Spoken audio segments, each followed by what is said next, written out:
Hi, and welcome to Thurston Community Media's live election night coverage. I'm Deb Vinsel, the CEO here at Thurston Community Media. We call this the first returns because in a state that has all mail-in ballots, that's pretty much what we get on election night is the first returns. Joining me in a little bit is political science professor Peter X from South Puget Sound Community College. We're glad to have him with us. We're cablecasting this program on all four of TCMedia's cable channels, 3, 22, 26, and 77. And we're also streaming live on the internet through our YouTube channel, so you might take a look for it there. And you can find you can find the stream at tcmedia.org. And we also want to welcome listeners on KAOS 89.3 Olympia. So I got that ID in for you. Joining us now on the phone, I hope, is John Ford. There he is. Hi, John. How are you? Very well, old friend. So good to be with you indirectly. It's so good to have you with us, too. And we want to say thanks for cutting into Amy Goodman. We know that you're cutting into the Amy Goodman election returns for this program, and we really appreciate that you're carrying our program on your air tonight. So, well, we all love Amy, but community media first. Yes, always. That's true, and we've done this before. So, that's one of the earliest things you and I have done together is the election stuff, you know. It is. It goes all the way to the 90s. We've done it several times. So, John, you know, what are your thoughts about what's going on tonight?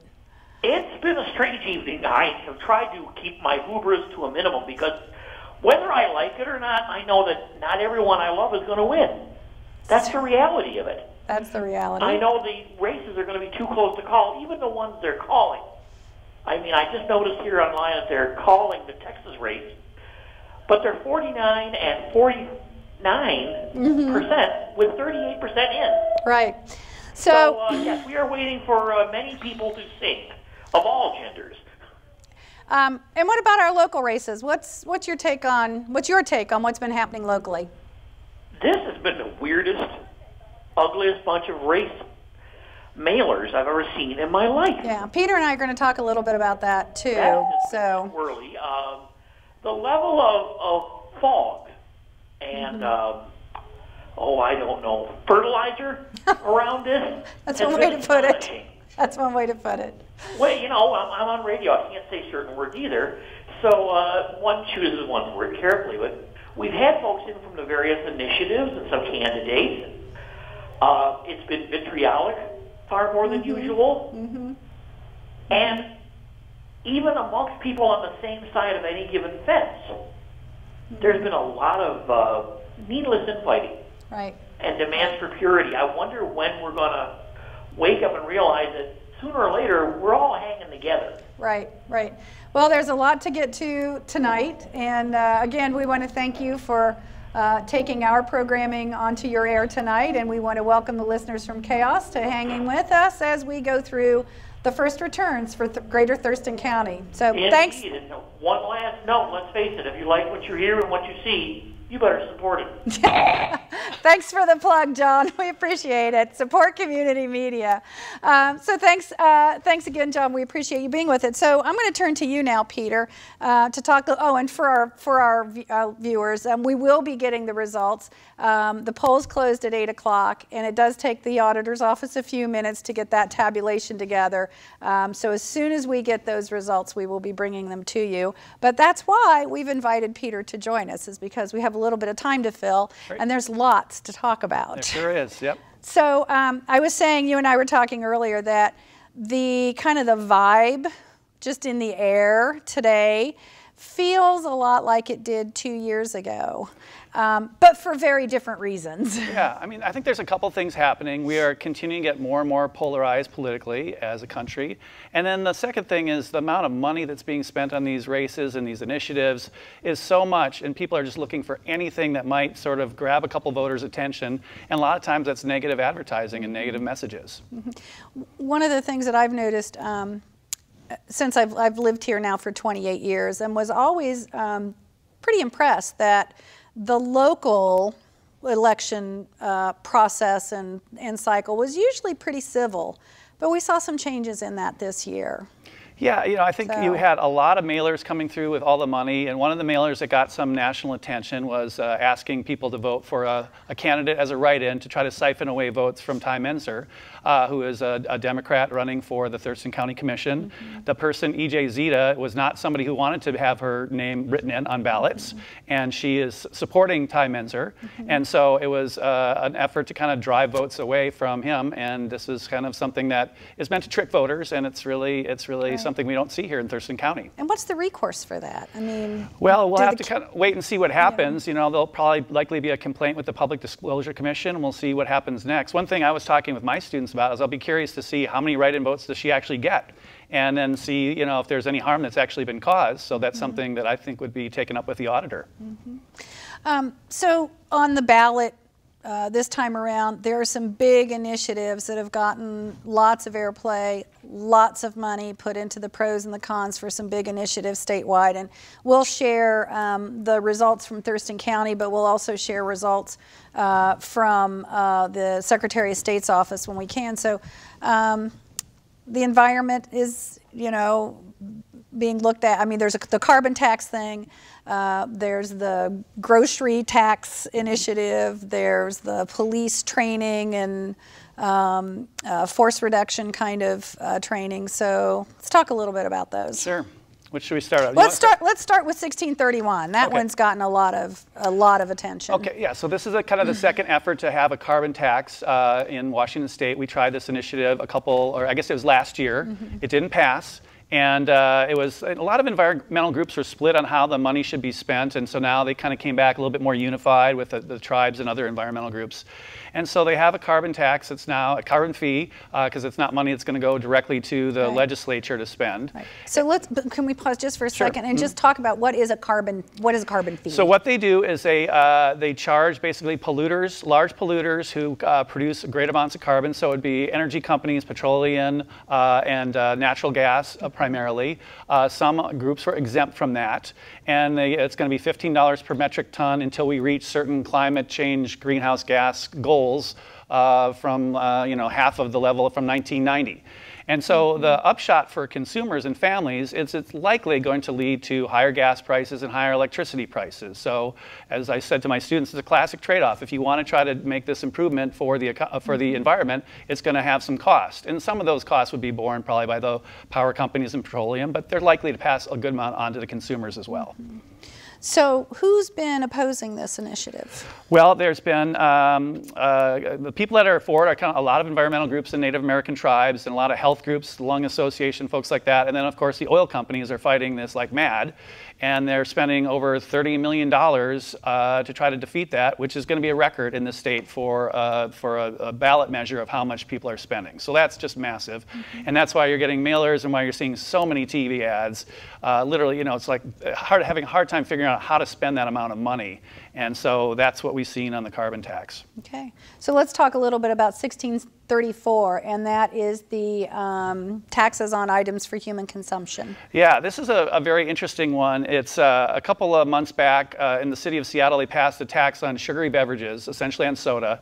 And it drove up the cost quite a bit for soda. For a 12-pack of soda, it would drive it up another $2.50 approximately. And so that's a lot of money. And the soda companies basically banded together to try to get this initiative and try to stop future local governments from passing a similar tax. And they have kind of labeled it, stop the grocery tax. The state of Washington already says you can't tax groceries, you can't tax a gallon of milk or a loaf of bread. But if a local government wanted to use their taxing authority to tax groceries, they could. It seems really unlikely. Right. And so it's mostly meant to stop future governments from taxing soda like Seattle did. And they are spending, again, over $20 million, so much money. And the funny thing is when people see, when they see a tax measure, they usually think to vote no because they want to go against the taxes. And so in this case, the polling has showed this, the grocery tax in early polling was losing. And so they're spending $20 million to try to get this thing passed. The no side has like $30,000. And it'll be very curious as a political scientist tonight to see, like, how does that go? Were people so confused, or were they put off by all the mailers? I got 11 mailers in my house, so that's a lot of money coming from the soda company. So I'll be curious to see where that one goes. 1639 concerns firearms. Yes, this is kind of taking semi-automatic weapons and sort of parallel to what they passed in Florida after the Parkland shooting. And so it has a waiting period for buying firearms, semi-automatic weapons, safe storage requirements, and it raises the age from 18 to 21. Hunting rifles have usually been seen as sort of something that younger people can use and kind of have, and so this is similar to hunting rifles, so they've gotten there and trying to define semi-automatic weapons as something that you shouldn't have until you turn 21. And so there's a number of restrictions on it, and it's pretty far-reaching. And the interesting part about that is the National Rifle Association has not spent a whole lot of money fighting this yet. It seems like they're probably saving their money to file a lawsuit if it does pass. Okay. And then the last thing we did want to talk about was Initiative 940, which is the one about law enforcement. Yeah, this one's interesting as well because this is a series of people who were victims of police shootings, and civil rights groups got together and filed this initiative to change the standard that you have to use to prosecute a peace officer or law enforcement officer if they shoot somebody with deadly force. Mm-hmm. And in Washington State, we have a very high standard to prosecute. You have to show malice on the part of the law enforcement officer, which is very difficult to meet. And so they came up with this good faith standard saying, would a reasonable person think that they had to use deadly force in good faith? And so that's what this is all about. Now, the interesting thing here is the legislature. In the legislature, law enforcement and the civil rights groups got together in the legislature and they came up with a compromise. It was sort of agreeable to both. And the legislature was really relieved that this was going to be sort of off the table. And so they tried to pass the initiative and then amend it immediately with this compromise language. Well, it's not exactly the way the process is supposed to work according to the Constitution, the state Constitution. So the courts threw that out and said, no, you got to run this initiative. And so now we're running this initiative, and I'll be curious to see if it passes or fails. Does the legislature go back to that compromise language that they agreed to a couple of months ago? And so that'll be kind of a curious one for me to watch as well. Right. Well, we do have some results for these initiatives, and we're still waiting for the Thurston County results to come in, and as soon as we get them, we'll show those to you. But let's take a look at where the initiatives stand right now. This is as of 8:06 p.m. and we're going to take a look at the Secretary of State's website. So if we could pop that up. There we go. It might be a little harder for you to see. So Initiative 1631 right now is passing with 53% of the vote and failing with 46% of the vote. So that is kind of what we were thinking might happen. Yeah, I think the polling with the carbon tax has been mostly positive. Now, if I were the backers of that, I'd be pretty excited about this tonight because I think a lot of times later numbers come in from King County. They tend to be a little bit more liberal voters that come in late, and so I would feel pretty good about that if I were the supporters of the carbon fee tonight. And we'll check back with this again before the end of the hour so we can see what that's going. Okay, 1634 is currently failing. With 52% of the vote for 47%. So 52% of ballots counted so far saying no against 1634. And I would love to run a focus group on this somewhere and ask, get 20 people in the room and say, like, why were you against that? What was it about? Because there was really almost no opposition to it. So to me, it seems to be a case of either voter confusion or they thought that by voting no, they're saying no to the grocery tax. And I think that's maybe what happened here. It's kind of one of those vote yes to say no the way it's written. So that one can be a little bit confusing. But again, these are early numbers. Right. 1639, the Firearms Initiative, passing with almost 71.5% of the vote, a huge margin over the no vote. Not super surprising. They had more money. I think after all the school shootings that have happened, that's not a very big surprise. In line with, we had a mock election in my 3 political science classes. It's similar to the percentage that the students came up with. So I think that will pass fairly easily tonight. Right. And then the last initiative we're looking at tonight, Initiative 940, Measure 940, right now passing with 67% of the vote. Another one, as you read the ballot title, it seems to make sense, and it seems that it's going to be a fairly easy victory tonight for that as well, which is what I would have thought. Okay. So let's see where we are with the county. Has the county weighed in yet? I'm just checking the county's website. No, we don't have results yet from the county. So it's taking a little longer. So based on what I know about the process, and like I said, we will have a phone call with Mary Hall in a little bit. Everything that was picked up before 4 o'clock tonight in the drop boxes or received will be counted in this initial count. If you dropped your ballot in a drop box after 4 o'clock, between 4 and 8 p.m., or postmarked it today, it will obviously not be received today. It will be counted later on. So it's one of the it's one of the challenges of having a vote by mail. One of the things we talk about here is how it changed how we just literally handle election night. There was a day when we would go on the air at 8 o'clock and be on the air until 1 because you kept getting results. Everything got counted in the same time. And now with the vote by mail, as convenient as it is to sit in your jammies with a cup of coffee and fill out your ballot at your dining room table, the count gets spread out. Right, and I think that's a price to pay that's worth it for me. And here's when I see the people waiting in line for 3 hours this morning, and the places that are, the firemen's kind of jamming open the door because it's locked, and people having to take all time off away from work, and all the kind of obstacles that we throw in the way for people to vote, it doesn't make sense. And at first when we moved to vote by mail here, I was a little sad. I like going to the polls, and I like going to seeing the senior citizens. They gave me the I voted sticker, and I got a cookie, and so I loved all that part of it. But I think now it makes so much more sense. There's no lines. They've taken away that requirement that you have to have a stamp. Right. You get it a couple weeks ahead of time. You have all your literature there. You have the voter's pamphlet, and it just seems like a really good way to go about it. And then the price we pay is we have to wait a little bit longer for the results. Right.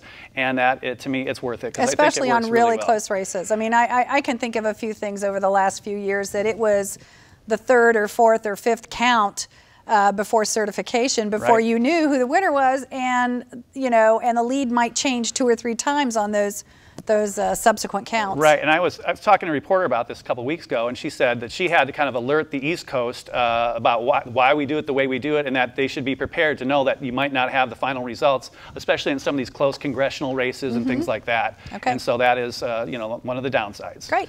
Well, we're going to take a break from our conversation, and we're going to go to the phones right now. We have Mary Hall on the phone, Thurston County Auditor Mary Hall. Hi, Mary.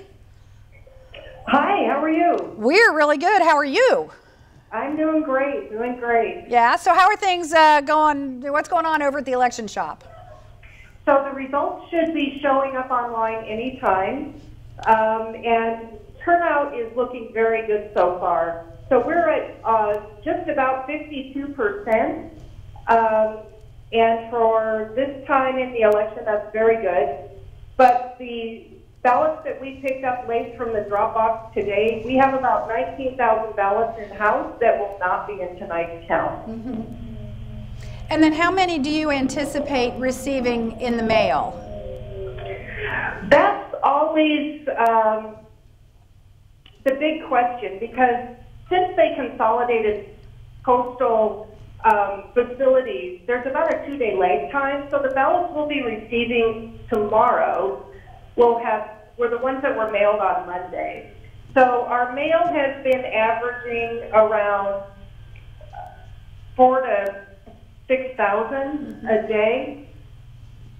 And then, of course, we'll be doing our late pickup from the ballot drop boxes when we close them at 8 o'clock. So that 19,000 that we have in-house is going to be larger tomorrow. Okay. Great. So what do you anticipate the final turnout being? I'm expecting it's going to be 70% or more. That's amazing. That's great for a midterm. And then, of course, it'll depend on how many late ballots there were, but I've been hearing that there were lines at many of the drop boxes, and our voting center today was very, very busy. And that's good to hear. Well, I know you've got a really busy night, so we're going to let you get back to what you need to do, and we're going to hope that the results pop up here pretty. Oh, it looks like they're popping up now. So they're popping up now. They just came through. So thank you for joining us, Mary, and have a good evening. So let me see, and it's going to take our guys back in the control room a couple minutes to type a few things in. So hang with us. We'll be with you in just a second. So where were we? We should talk about turnout. Turnout, 70% for a mid-year. That is incredible, and that's like what you get during a presidential election year. I was reviewing with my students kind of like for the last 30, 40 years, it's always 20 percentage points lower. And so what you're seeing this year is highly motivated people on both sides of the political aisle. Republicans and Democrats are so excited about voting right now, and we're seeing that across the country. And that's great. That's what you want to have. You don't want to see that huge drop-off just because it's not a presidential election year. These midterms are really important. And so this is going to be, I think, the highest turnout election probably since 1970. So that's a major change. So tell me about your students' general reaction to all this. Were your students...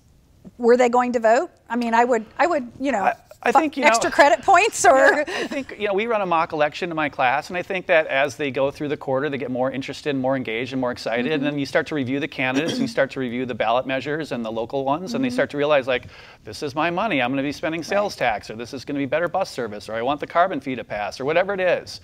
And they get more passionate about it as you kind of go on. So yeah, they were pretty excited to vote. They had in my classes, I think we had about a 90% voter turnout, so that was good. I put the ballot box in the front, said you can vote if you want to, but you don't have to.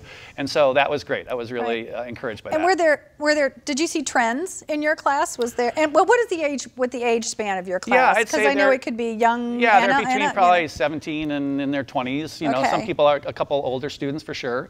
But I'd say they're pretty much in line with the results we're seeing tonight. They thought the carbon tax would probably pass, the gun legislation and the de-escalation measures would pass. They were pretty divided on the soda taxes, just like Washington state citizens are. And they thought that the two races, the county commissioner race and the prosecutor race, would be pretty close. Their results were pretty close on those two.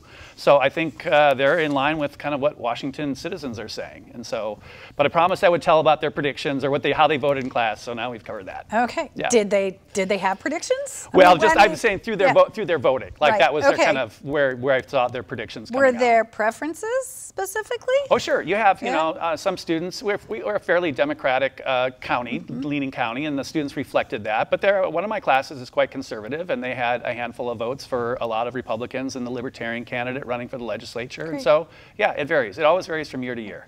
So one of the things that I always find as a citizen, just a little bit frustrating, is when I look at a ballot and I see unopposed candidates. Now, it's not an indictment of anybody who's on this ballot that is running unopposed, because all of these folks have been fine public servants. Right.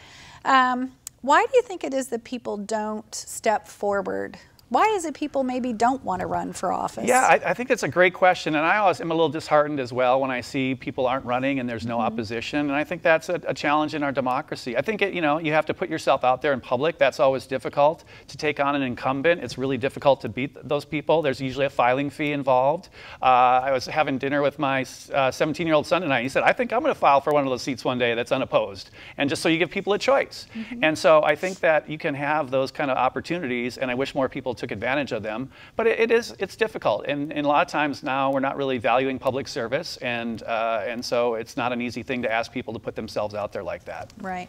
Well, I do want to just acknowledge Stephen Drew, the Thurston County Assessor, Linda Enlow, the Thurston County Clerk, Gary Warnock, Thurston County Coroner, and what's the other one I was looking for? Jeff Gadman, the Thurston County Treasurer, and John Snaza, Thurston County Sheriff, all ran unopposed.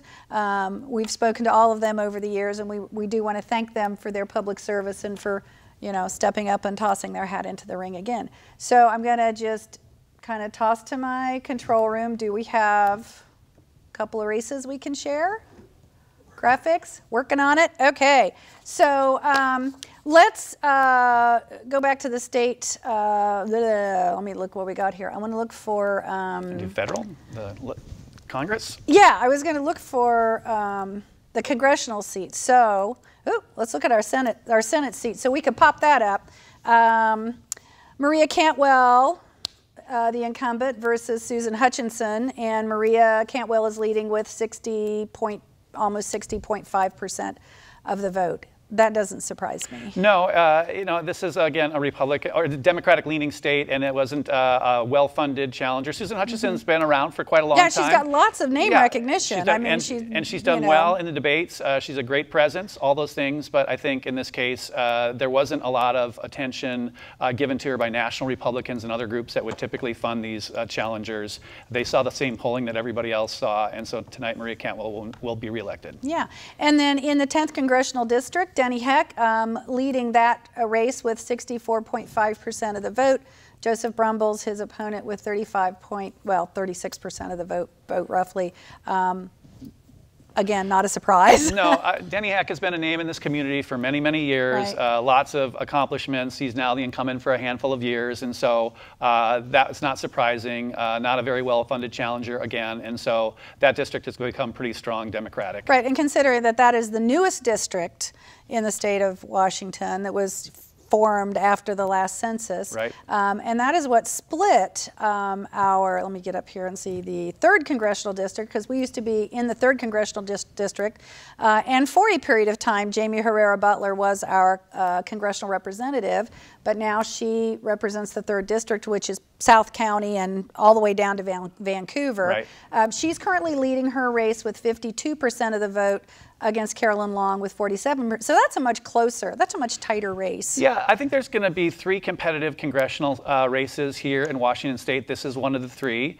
And I think that one's going to be one worth watching tonight. She has the advantage with the first ballots, it seems like, and that one could tighten up. It wouldn't surprise me. I'd feel pretty good if I were her tonight because she's not behind. But I think that's one that's going to probably come down to just a couple of percentage points at the end.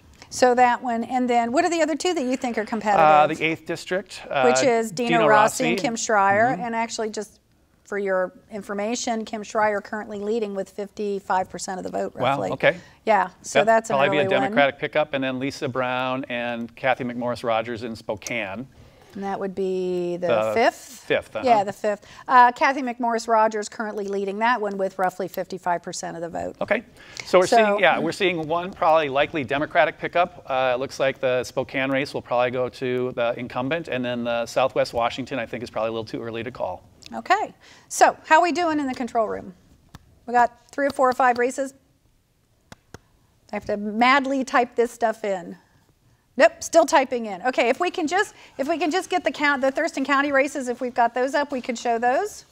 Do we have those? Yes, no? Just the Thurston County races? Well, I'll tell you what, I'm going to go back to the county website and we'll just read them off the page. So, because I know people are waiting and they want to know what's going on. So let me see here. In the auditor's race, Mary Hall currently has 60%, it's almost 61% of the vote. Stuart Holmes with 38% of the vote. In the county commission race between Bud Blake and Ty Menzer, right now Ty Menzer is leading that with 50.69%, Bud Blake trailing 48.65%. This is why every vote counts. Sure, yeah, this race we knew was going to be pretty close. Bud Blake's the incumbent. He's an independent, a moderate, and has been there for the last 4 years, getting pretty good reviews from a lot of people. He's got Democrats supporting him, Republicans supporting him. And then Ty Menzer is the kind of the Democratic establishment candidate, lots of support from elected officials in the Democratic Party. And so we'll see kind of how that one ends up. And I think it's, as I said to my students, you have 2 well-qualified candidates running, 2 good choices for citizens of Thurston County. And I think this one is going to be close as you see. And I think that's the way it's going to be for a while. It was really interesting when we saw the primary results for that one because I think a lot of folks may not recognize that in the primary, it's just the commission district that votes in the primary. But when we have the general election now, it's county-wide. So, you know, even though the primary was a very close race, that doesn't necessarily always translate to the general. Right, yes. So, okay, can we toss up the rest of the county graphics there? I saw you had a couple of those. Prosecuting attorney, got that one? Am I ahead of you? I must be ahead of them. Okay. In the prosecuting attorney's race, right now, John Thunheim is has 53.25% of the vote, and Victor Mignot has 43.64% of the vote. So, John Thunheim leading that race. Yeah, I think is that all of them? The contested races? Okay. I think that's right. Okay. Yeah. And that's interesting because Thunheim has been our prosecutor now for 8 years. He's been in the prosecutor's office for many years and a solid presence in the community, and kind of pushed by a reformer, sort of say, we can do better, we can go further. Minhares with Bernie Sanders campaign or camp, sort of the progressive reformer, and I think a lot of people responded to that. It looks like Thunheim will probably go to be reelected, but a strong challenge. And I think that's, again, good for democracy because it tightens up and sharpens up the job that everyone's doing. And so I think that's positive. Okay. Well, hey, I was just informed that we have Bud Blake on the phone with us. So let's say hi to Bud. Hey, Bud. Hello, how are you doing? I'm doing fine. How are you doing? Oh, we're doing great. We're super excited about the results here over here in Lakeland. Yeah. So it's tight. Yes, it's very tight. So, and how are you feeling? Oh, we feel great. We're just waiting for the next few days to show how the results of the people are going to speak volumes and how they want an independent commissioner, and especially one that doesn't have a party affiliation, but still just provide solutions to what people want in the community. So. Right, right. So are there folks that you would like to thank relative to working on your campaign? Anybody that you want to lift up for recognition? Yeah. First and foremost, the people of Thurston County and TCMedia being there for, Thank you. This kind of network to the people and letting know how the people vote and want to go with their governing of their commission. So who are you with right now? Are you got a party going on, or? Oh, I have my own party. Yeah. So here in Lacey at the Hub. Okay. Well, hey, I'm going to let you get back to your guest and the folks you're working with. It's an interesting night. There's still a lot of ballots to be counted, so we'll just have to see how this turns out. You bet. Thank you. Okay. So much. Thanks for your time, Bud. Take care. Bye-bye. Bye.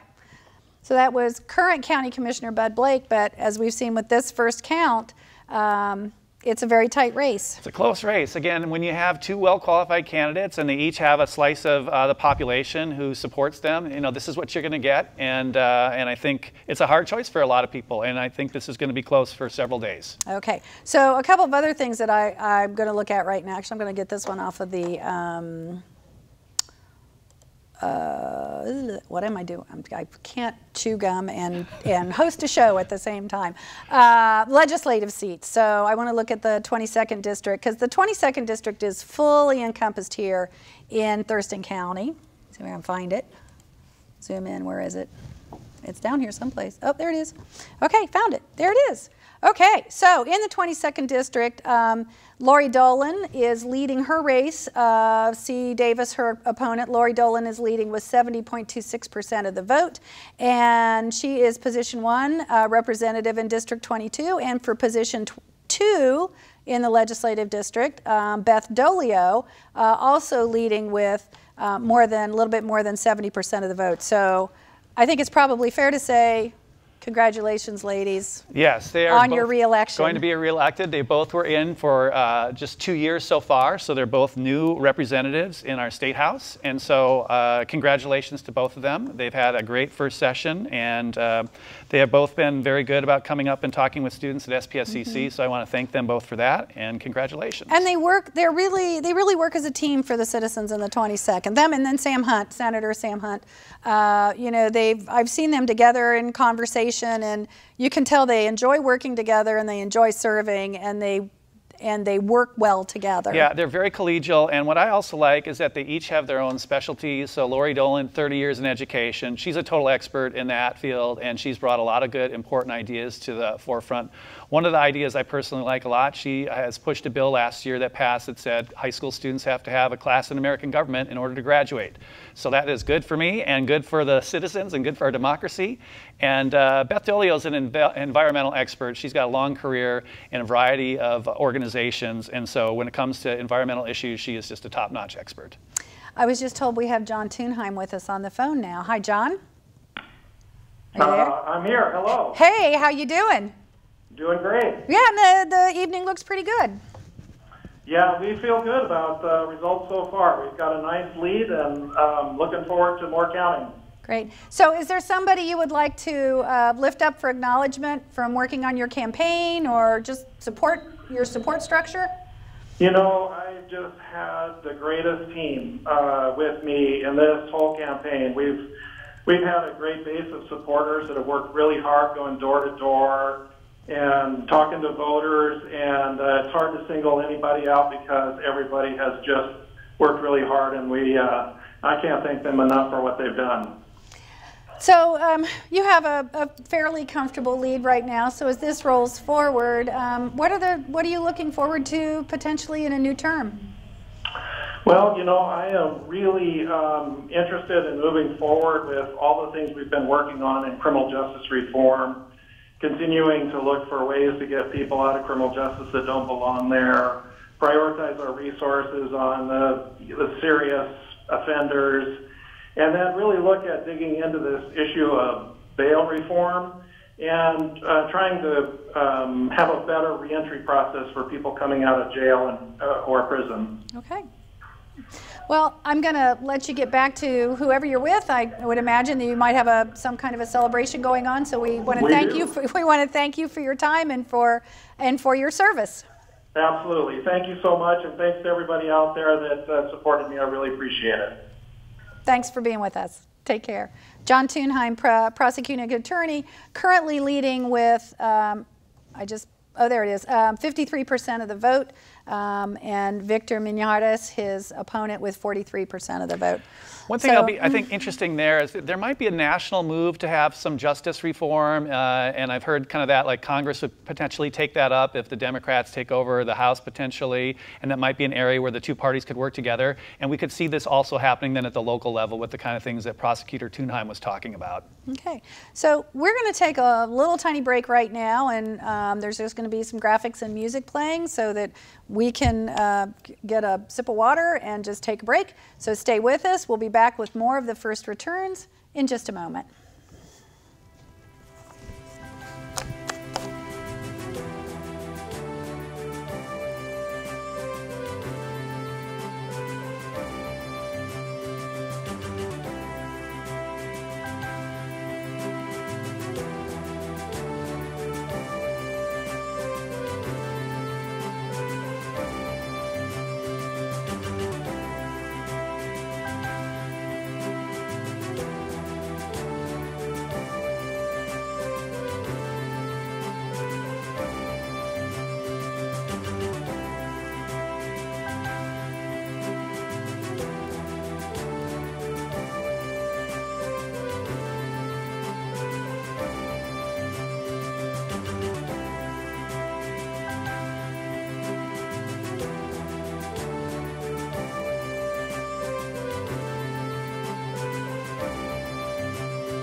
we're back. And we're back. So welcome back to The First Return, TC Media's live election night coverage. I'm so pleased to have with us here in the studio Peter Rex from South Puget Sound Community College. We're cable casting on all 4 of the TC Media channels, channels 3, 22, 26, 77 on Comcast. And if you're watching in the greater Yelm area, we're on channels 3, 22, and 23. On the Fairpoint system. Thanks also to those of you who are listening to our audio feed on KAOS 89.3 Olympia. It's got that ID in there for them. We're glad to have you with us, and we want to thank Chaos for partnering with us on this. You can also hear Chaos at their internet stream, chaosradio.org. So we left out a race when we were talking about races, and I know that our folks in the control room are busily trying to pull things together. The PUD commission race between Linda Oystermen and Andrew Saturn. Right now, Linda Oystermen is winning in that race. She has a substantial lead, 57.8% of the vote. Andrew Saturn with 41.24% of the vote. So tell me about PUD commissioners. Why they're important. Yeah, I mean, they are in charge of important contracts that we have with water and public utility, public power. And so there's been some dispute or debate in this community a handful of years ago about whether we should take our power system public and kind of own our own public power. And so that was one that now has been played out in this race again with the challenger, Andrew Saturn, sort of wanting to maybe revisit that a little bit. It wasn't sort of necessarily stated that way, but Oystermen was the incumbent and sort of had some sort of negative criticism put forward of her by Andrew Saturn. And so that kind of got a little bit testy at times, where she had staff members at PUD sort of talking about what they do there, and sort of the fact that, time spent by people at the PUD wasn't sort of billed as high as Andrew Saturn was saying. So those kinds of issues were just kind of left a lot of people, scratching their heads and saying, why has this gotten so negative? Right. Well, and I think people are scratching their head about politics in general. Right. Mm-hmm. Just not just here, but nationwide. But it really seemed to be one race that evolved over the last 3 months that really did have kind of an icky feel to it. Yeah, it's one where you just had to wonder, kind of like, how do I figure all this out, and how do I find the way to kind of make a decision that's going to be for the best. And so that was a challenge. So there are a couple of propositions that are on our ballot also that we do want to talk about. All of them for important things. So let's talk about the Intercity Transit Proposition 1. It is to maintain, improve, and expand public transportation services. Yeah, this was a really important one. Intercity Transit is kind of at a touchstone for their existence about how they move forward, and they want to make significant changes. They're going to want to increase service that are sort of routes that go every 30 minutes, to drop those down to 15 minutes, service out to Yelm, a fast bus out to Marvin Road, more night owl service for people that are downtown, better dial lift service, better bus stops, all those kinds of things. And they were proposing to do it with a 0.4 sales tax increase, and that's one that the community has decided to support. It looks like yes, by 64% of the votes right now are in favor of that. Yeah, and I expect that will probably hold up. It's a pretty big bite, I think, to have our sales tax at 9.3%. That's high, and people in this community are clearly willing to do that to support public transit and what they intend to offer for that. Okay.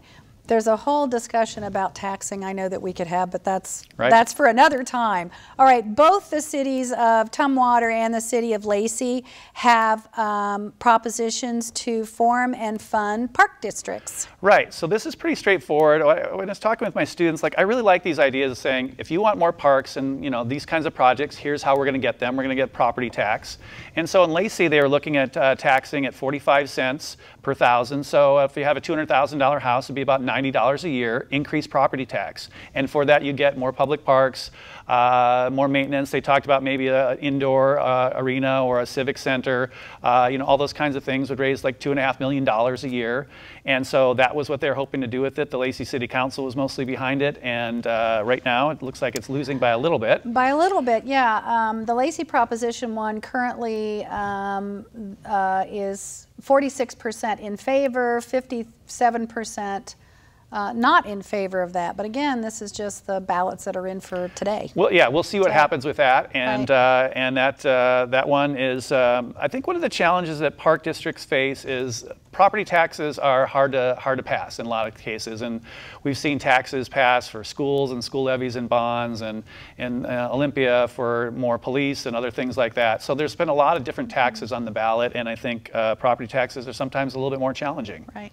The Tumwater proposition, however, to form a park district is passing with 51.6% of the vote.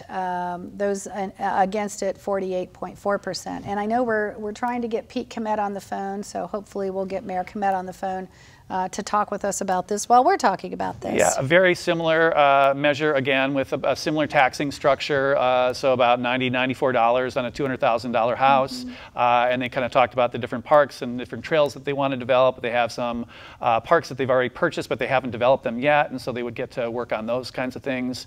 And so a lot of people in Tumwater were pretty excited about that. And it had some opposition sort of saying, you know, for a city this size, we already have more parks than what we should have, just kind of establishing a standard. And so there was some opposition, and we'll see kind of where it ends up. Right now, it's pretty close. Looks like it's passing by a small margin. Great. So do we have Pete on the phone? We do. We have Pete on the phone. Mayor Pete Komet, are you with us? Pete? Oh, he's on hold. Okay. We got Pete on the phone? Yes, you do. Hi, how are you? It's good to hear your voice. So things look really good for the Proposition 1 in the city of Tumwater. We're thrilled to have the support of the voters of Tumwater. Yeah, this has turned out wonderful. So tell me a little bit about why the city decided to do this. So we've been talking about running a park measure for years, and we've updated our parks plan a couple of times over the last 10 years or so. And we just keep falling further and further behind in terms of our maintenance of our existing parks and our ability to provide the level of service that people expect, you know, in terms of new parks as our city has grown. And so we just felt it was time to ask the voters, were they willing to support and, you know, improving our park system in Tumwater and our recreation programs. And we pulled together an advisory committee here about a year and a half ago and worked through the issue. And it represented a wide range of interests throughout the city. And they concluded that, yes, we think there's support there.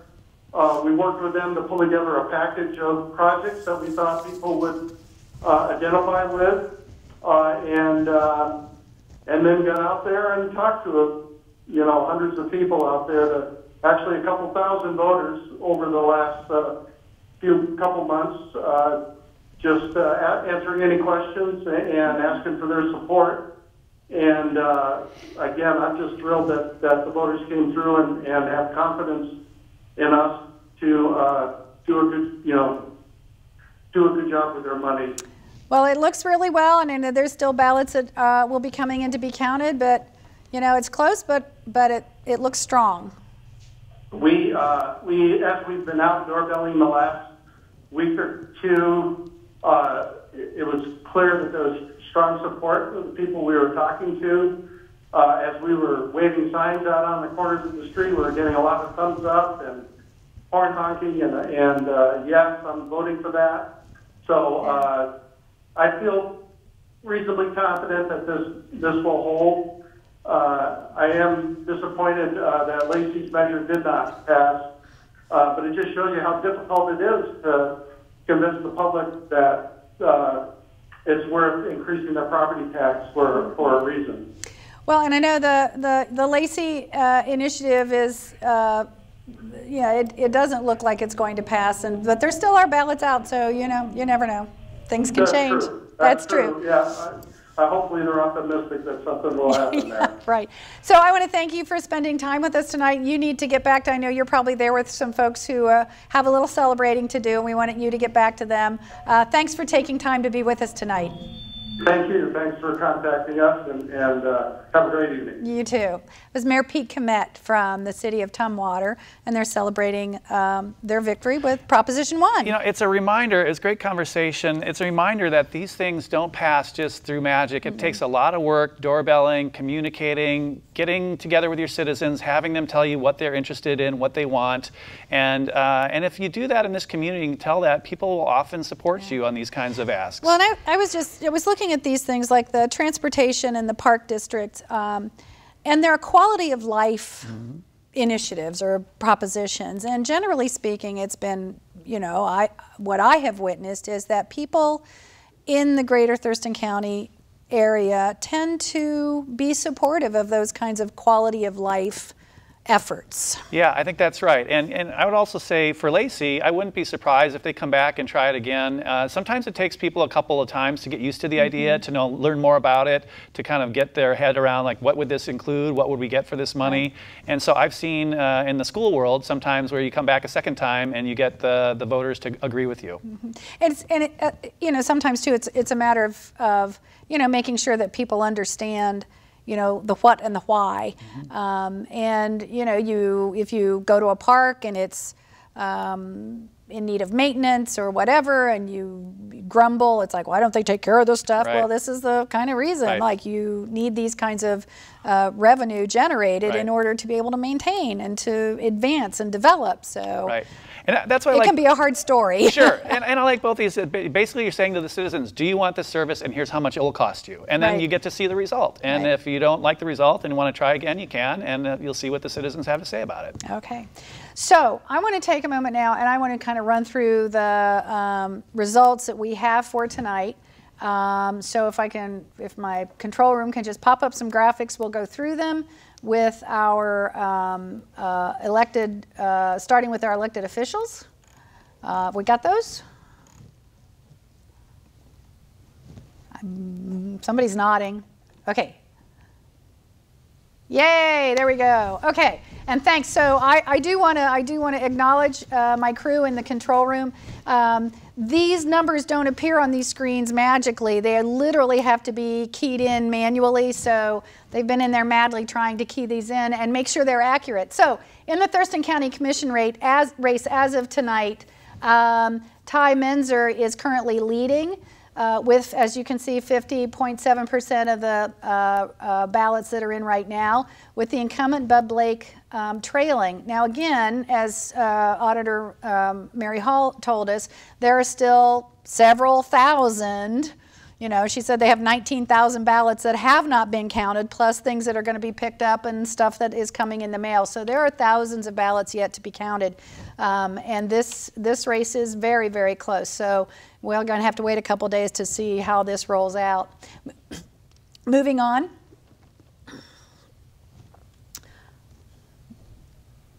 To the next one. Or are we having? Oh, there we go. For the county prosecutor's race, incumbent John Thunheim leading that with 53% of the vote. Victor Minyar-Hess with 43%.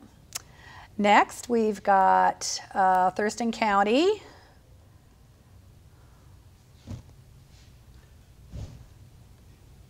Oh, we're going to State Representative District 22. Lori Dolan is leading with almost 70% of the vote over her opponent, C. Davis, with 29% of the vote. And we actually have Lori Dolan on the phone with us right now, so let's say hello to Lori. Actually, Lori Dolan's not here. It's Beth Dolio. Oh, it's Beth Dolio. Well, Beth Dolio is also winning her race right now with almost 70% of the vote, so congratulations on that, Beth. Thank you. So, thank you to all the voters out there. Do you want to acknowledge some folks who maybe helped you with your campaign? Is there anybody in particular you want to lift up and acknowledge? Well, I really like to thank my seatmate, Lori Dolan. We make a great team in the legislature. And my husband and my family who support me through all this.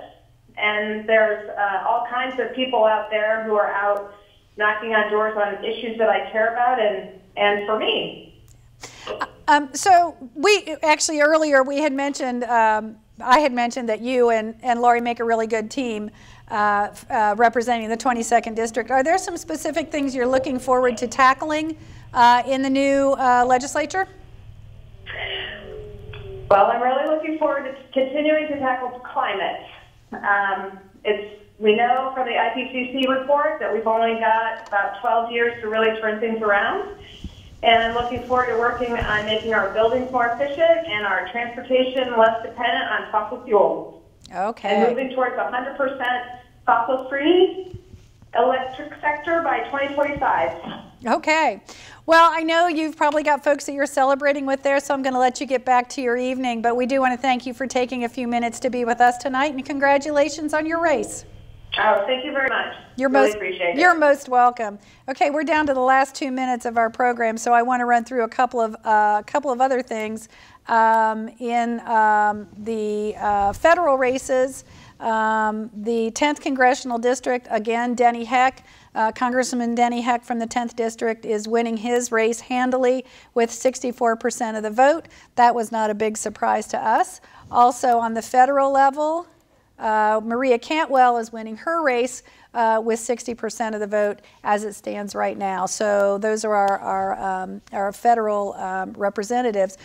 We probably should look at also the 3rd Congressional District.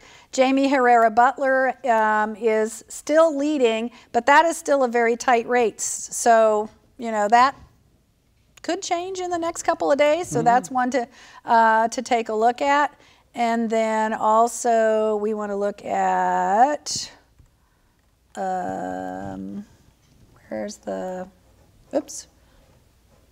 Oh, I'm sorry, I was looking at, I want to look at legislative. The 35th District, which takes a little piece of Thurston County, and then it's Mason and a little bit up into Kitsap. The Irene Bowling Tim Sheldon race, that was one of those that we didn't know how that was going to look. It's close. Tim Sheldon is currently leading with 52% of the vote. Irene Bowling with 47% of the vote, and the other race in that one, Dan Griffey, is leading his rate with 57% of the vote. And we are quickly running out of time. The last 35th district, that is almost a tie. David Daggett with 48%, Drew McEwen with 51%. That's our program for tonight. We've got to wrap it up. Thank you, Peter, for joining us. I'm glad to have you here. Thanks to our volunteers. Thanks to our listeners on KAOS 89.3 Olympia, and to all of you for watching. Please join us next year for the first returns.